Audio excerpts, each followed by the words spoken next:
네, BCGI 성경적 교회 성경연구소의 명성은 목사입니다.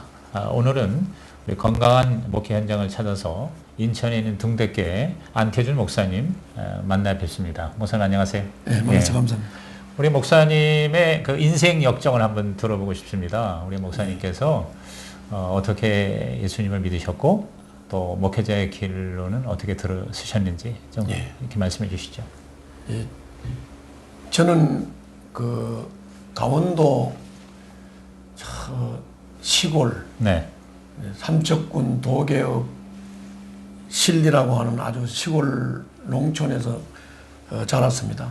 그리고 이제 우리 부모님들이 원래는 할아버지 때는 이제 이북 분이신데 피난을 오시면서 결국 짐을 푼 곳이 이제 강원도 산골에다가 풀어서 이제 강원도 사람이 됐고, 우리 부모님들이 이제 자녀들을 낳았는데 이제 11명을 낳았어요. 11명을 낳아가지고 이제 농사를 지어가지고 뭐 애들을 중학교, 고등학교, 대학교 이렇게 보내는 게 불가능하죠. 그러시죠. 그러니까 이제 애들을 이제 낳아놓고 초등학교 졸업하면 그냥 이제 알아서 자라는 겁니다. 근데 저도 마찬가지로 초등학교를 졸업을 하고 뭐 이제 농사도 짓고 뭐 소골도 배우고 나무도 하고 밭도 메고 이제 그렇게 하다가 내가 이제 아무래도 좀 도시에 나가서 공부를 좀 해야 되겠다는 그런 생각이 있어서 그래서 이제 그 시골을 떠나서 거기서 한 30-40리 정도 떨어진, 그때 당시에는 황지읍이고. 황지요? 예수원 있는 황지.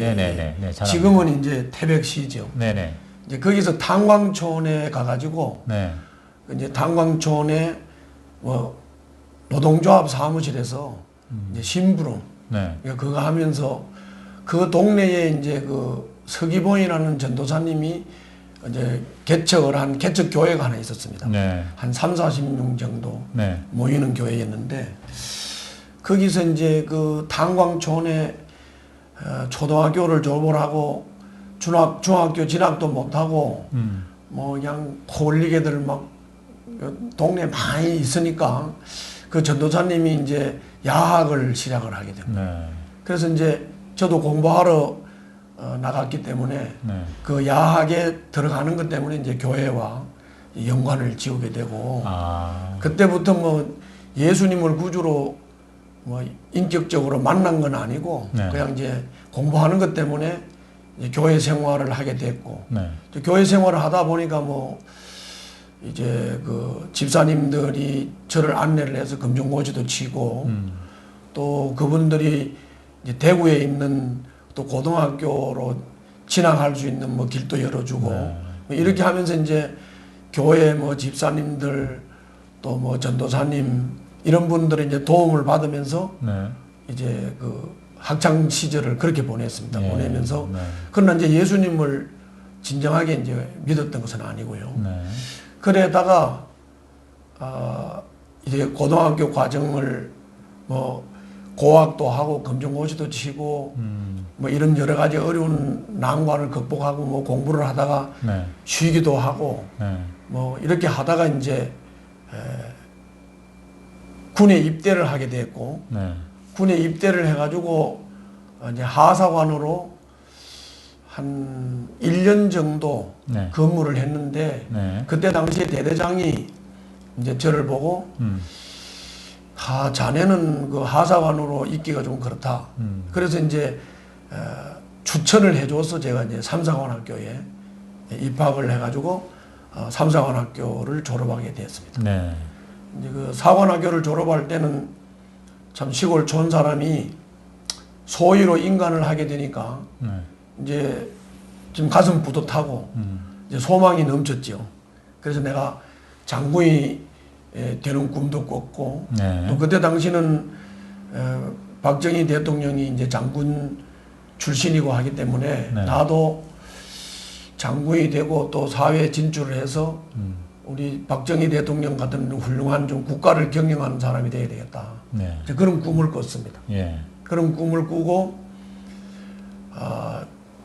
소위 임관을 하면서 배치를 받았는데 네. 이게 이제 제 생각하고는 달리 좀 전방에 가서 좀 전투 보직, 좋은 보직을 받아서 훈련을 받아야 되는데 네. 전라남도 이제 광주로 발령이 된 거예요. 아. 광주에 가서 예비군 담당을 하게 되는데 네. 거기서부터 이제 군대 생활이 핀트가 좀 안 맞고 네. 그러니까 이제 후방 생활을 하다 보니까 이제 이게 군인으로서의 뭐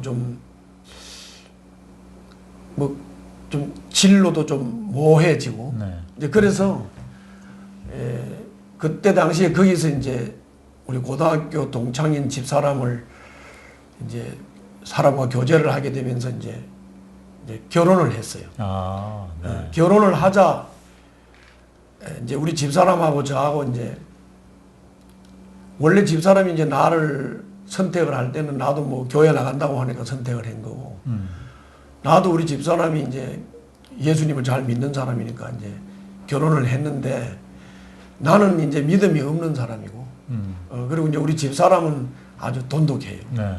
그래서 이제 결혼을 해가지고 둘이 그것 때문에 엄청 부딪혔습니다. 네. 나는 뭐 이제 술도 먹어야 되고 또 좀 뭐 연대장이나 이런 사람들한테 가서 좀 뭐 술도 좀 같이 나누고 좀 잘 보여야 되고 이런데 우리 집사람은 그런 건 이제 좀 반대를 하니까 네. 그래서 이제 둘이 부딪히고 이렇게 하다가 이상하게 또 부대 이동 명령이 떨어지면서 이제 제가 전방으로 올라가게 됐어요. 네. 전방에 가서 이제 그냥 내가 그렇게 원하던 전투 보직을 받아가지고 네. 또 군대 생활이 잘 이제 좀 풀리는 것 같은 이제 그런 상황에서 네. 또 격변이 하나가 왔는데 이제 그게 뭐냐면은 육군 본부의 인사운영 감이 저를 이제 보좌관으로 택한 겁니다. 네. 그래가지고 제가 갑자기 이제 최전방 부대 초급 장교가 육군 본부 인사운영 감실에 이제 보좌관으로 가서 근무를 하게 되고 그러다 보니까 이제 가족하고 또 떨어져서 살게 되고 네. 또 이분이 이제 박정희 대통령 당시에 5.16 혁명 주체 세력이었어요. 네. 그래서 이분이 제2군수지원 사령관으로 영전을 해서 가면서 네. 저를 또 다시 수행원으로 데리고 가서 네. 제가 이제 그 이군수 지원 사령부에서 이제 비서실장을 하게 되고 네. 그래서 또 군대 생활이 전혀 다른 방향으로 또 나가는 거예요. 네. 그래서 뭐 고급 사령부 경험도 하고 또 이렇게 큰 사령부 전체를 내다보는 안목도 생기게 되고 네. 그렇게 하다가 12.6이 일어나고 그 다음에 이제 전두환 그때 당시 보안사령관이 12.12 사태를 일으키면서 네. 우리 이제 그 비서진들이나 전속 부관들 전부 다 일괄형 고등군사 교육으로 보내든지 다른 부대로 보내고 해서 이제 저도 고등군사 교육을 내려가면서 이제 헤어져 있던 우리 집사람과 다시 이제 가정을 합해 가지고 네. 이제 고등군사 교육을 마친 다음에 동해안 쪽으로 이제 발령이 나서 동해안에 가가지고 이제 포대장을 하게 되었습니다. 네. 포대장은 보병으로 말하면 중대장입니다. 네. 그리고 이제 제가 포대장을 한 부대는 155mm 포병대대인데 거기서 제가 이제 기준 포대장을 하면서 지휘관을 하게 됐고 그러다 보니까 이제 또 뭐 연대에서도 이제 인정을 받는 이제 그런 이제 지휘관을 했습니다. 했는데 군대 생활을 이제 그런 식으로 이제 하다가 보니까 우리 집사람하고는 항상 이제 부딪히는 거예요. 저는 술을 먹어야 되고 네. 또 대인 관계를 해야 되고 이제 그러면은 우리 집사람은 그것 때문에 이제 자꾸 다투게 되고 네. 그러다가 하루는 토요일 날인데 제가 이제 퇴근을 하면서 우리 친구들하고 어울려가지고 술을 먹기 시작을 했어요. 그래서 뭐 막 1차 가고 2차 가고 하다 이제 밤새 술을 먹고 주일날 아침에 일어나서 보니까 이제 주일 아침이에요. 네. 우리 집사람이 주일은 지켜야 된다고 하니까 이제 술도 안 깨고 뭐 술 냄새가 막 나는 상태로 이제 예배당으로 갔는데 우리 집사람이 예배당에 안 나왔어요. 이제 속이 상하니까 아마 이제 누워 있었던 것 같아요. 근데 이제 예배를 마치고 집에 가서 보니까 이제 알아 누워 있어요. 그래서 이제 조용히 들어갔는데 우리 집사람이 이제 일어나서 날 보고 도저히 이제 이렇게는 못 살겠다. 이제 이혼을 하자. 그래서 제가 이제 갑자기 이제 머리에 이렇게 생각이 떠올라서 그 이제 제의를 했죠. 그 교회가 내가 나가는 교회가 월요일부터 부흥회가 있었어요. 그래서 그 부흥회 내가 참석을 잘할 테니까 이혼 문제는 부흥회 끝나고 얘기하자. 그러니까 이제 꼬셨더니 이제 우리 집사람이 이제 허용을 해가지고 그래서 이제 그때부터 이제 이혼 안 당하려고 부흥회를 열심히 참석을 했습니다. 물론 뭐 이제 낮에는 근무해야 되니까 참석을 못 하고 아침 집회하고 그리고 이제 저녁 집회를 참석을 하는데 전방 지휘관이 이제 또 대대장이 퇴근을 안 하면 또 맘대로 나올 수도 없잖아요. 그럼 이제 눈치를 보다가 대대장이 나가면 살짝 피해서 나오고 근데 또 어떤 날은 수요일 날인데 이 양반이 안 나가는 거예요, 대대장이. 그럼 이제 집회 참석은 해야 되고 그래서 대대장 눈을 피해서 막 나오다가 대장 집차가 지나가니까 또 산에 올라가서 숨었다가 그러다가 이제 오다 보니까 옷을 갈아입을 시간이 없었어요. 옷을 갈아입을 시간이 없으니까 이제 군복 입은 채로 예배당에 참석을 했는데 그날따라 이제 그 부흥회를 하면은 뭐 기도 담당자도 정하고 뭐 식사 대접할 사람도 정하고 하는데 그날 기도 당번을 맡은 사람이 아마 기도에 자신이 없었는지 안 나왔어요. 안 나왔으니까 담임 목사님이 부흥회 찬송을 인도를 하면서 자꾸 회중석을 보더니 군복 입은 사람이 눈에 딱 띄니까 이제 날 보고 안 집사가 기도하라 그래가지고 제가 기도를 했는데 말이 집사지 주일날이면 종이에다 적어가지고 가가지고 이제 기도를 해가지고 뭐 연설하듯이 잘 했는 것처럼 보였지 기도를 갑자기 못 하는 거죠. 근데 갑자기 기도하라 그러니까 이제 뭐 하나님 안녕하십니까 하면서 헛소리를 하니까 또 사람들은 막 킥킥거리고 웃고 그래서 기도를 마치고 창피하니까 좌우로 돌아보지도 못하고 시선도 그냥 딴 데로 돌리지를 못하니까 이제 강사만 쳐다봤어요. 근데 그 강사 목사님이 이제 그날 시편 1편을 강해를 했는데 그 설교를 들으면서 제가 예수님을 만났습니다. 그냥 그 자리에서 막 눈물을 무척 흘렸고요. 그리고 이제 두 가지 생각이 딱 들어갔어요. 나는 몸도 건강하고 대한민국의 국군 장교인데 아주 건강한 사람인데 나는 저 부흥 강사에 비하면 하는 짓은 개나 돼지 같다. 근데 그때 당시에 그 부흥 강사가 맹인이었어요, 맹인. 그 맹인 강사님이 설교를 하는데 막 쫙쫙 빨려들어서 이제 은혜를 받으니까 야, 저분은 붉은데도 저렇게 생명의 말씀을 전하는데 나는 이게 사지가 멀쩡한 국가의 건강한 건장한 장교가 이게 뭐냐 개돼지 같은 짓을 해서 되겠느냐. 그래서 이제 눈물이 나고 나도 저런 생명의 말씀을 전하는 좀 가치 있는 삶을 살아야 되겠다. 그러면서 이제 예수님을 주님으로 고백을 하고 이제 그 자리에서 눈물을 흘리면서 거듭났고 또 한 가지 생각은 그분이 눈도 안 보이는데 원고도 안 보고 너무 설교를 잘하는 거예요. 그래서 이제 내가 생각하기로 이런 생각을 했어요. 야, 저 양반은 원고도 안 보고 어떻게 설교를 저렇게 잘하나.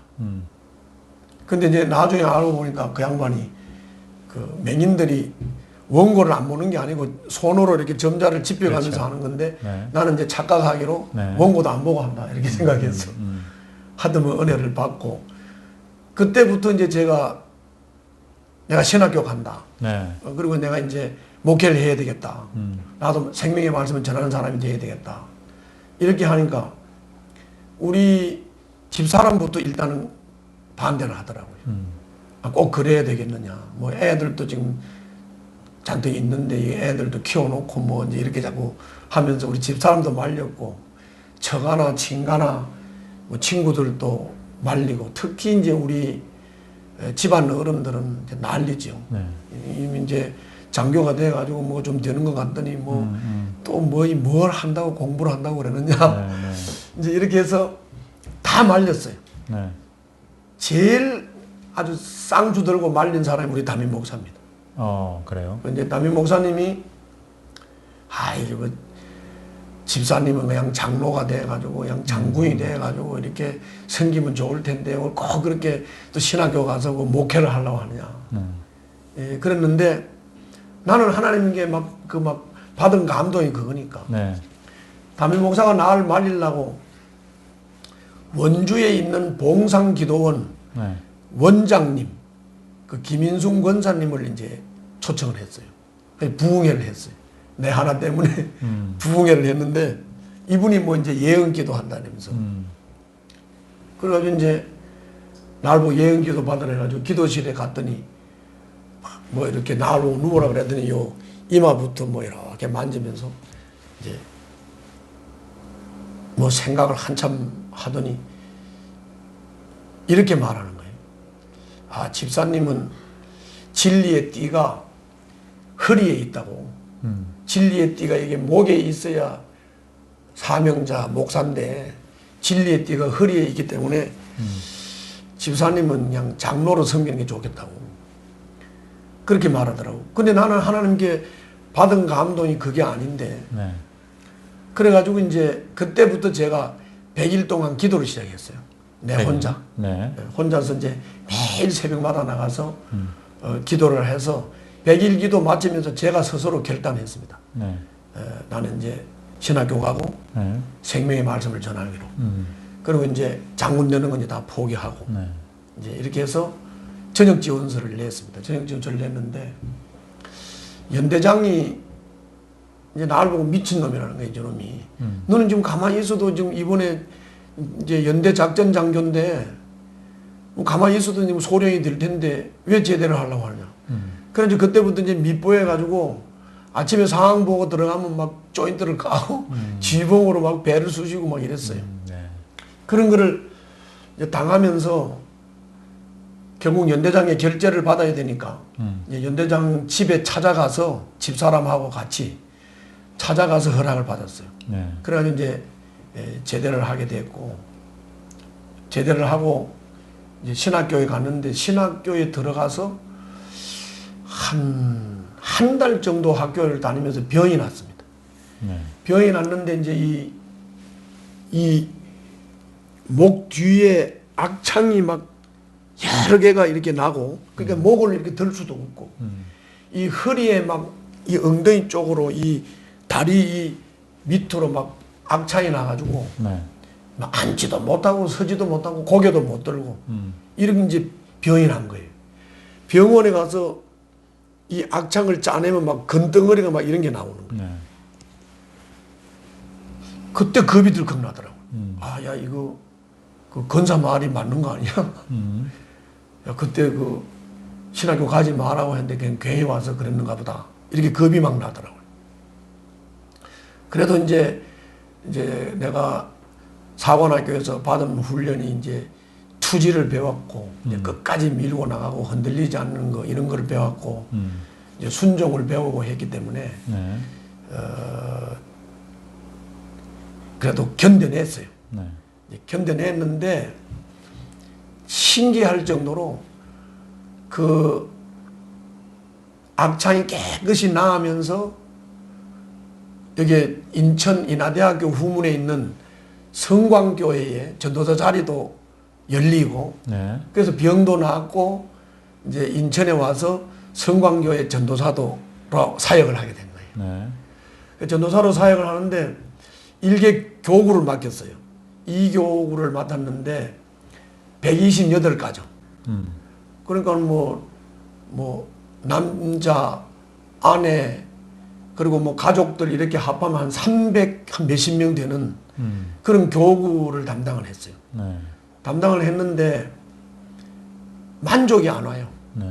내가 이제 받은 은혜는 막 강렬한 그 영혼 구원에 대한 은혜를 받았는데 이미 다 구원받는 사람들을 관리를 하니까 이제 만족이 안 오는 거죠. 네. 그래서 거기서 1년 반을 전도사로 사역을 하고 저 천마산에 있는 동도교회 기도원, 천마산 기도원 거기 가서 이제 제가 일주일간 기도를 했습니다. 네. 목요일까지도 응답을 못 받았고 금요일 날 밤에 아주 그 기도원 제일 높은 산꼭대기 정상에 올라가서 오늘도 기도하다가 졸면 안 되기 때문에 이제 돌이 이렇게 있는데 돌 끝에 가서 앉았어요. 그냥 끄떡 졸면 그냥 떨어져 죽는 자리인데 그 가서 이제 그 돌 위에 있는 나무를 붙잡고 네. 진짜 정신 바짝 차리고 이제 기도를 했는데 새벽녘에 대해서 이제 그 내 마음에 그런 이제 영적인 깨달음이 왔어요. 그게 뭐냐면은 이제 이사야 43장 19절 말씀인데 보라 내가 새 일을 시행하리라. 네. 그 말씀이에요. 그래가지고 그냥 할렐루야 이제 소리를 지르고 기도 딱 마쳤어요. 마치고 이제 보따리를 싸가지고 내려왔습니다. 내려와가지고 보라 내가 새 일을 시행하리라고 하는 그 새 일이 이제 저는 교회 개척이라고 본 거고 네. 그 교회 개척이 이제 바로 내가 영혼 구원할 수 있는 길이라고 생각을 한 거예요. 네. 그래서 이제 교회 개척할 장소를 그때부터 찾았는데 바로 여기예요. 네.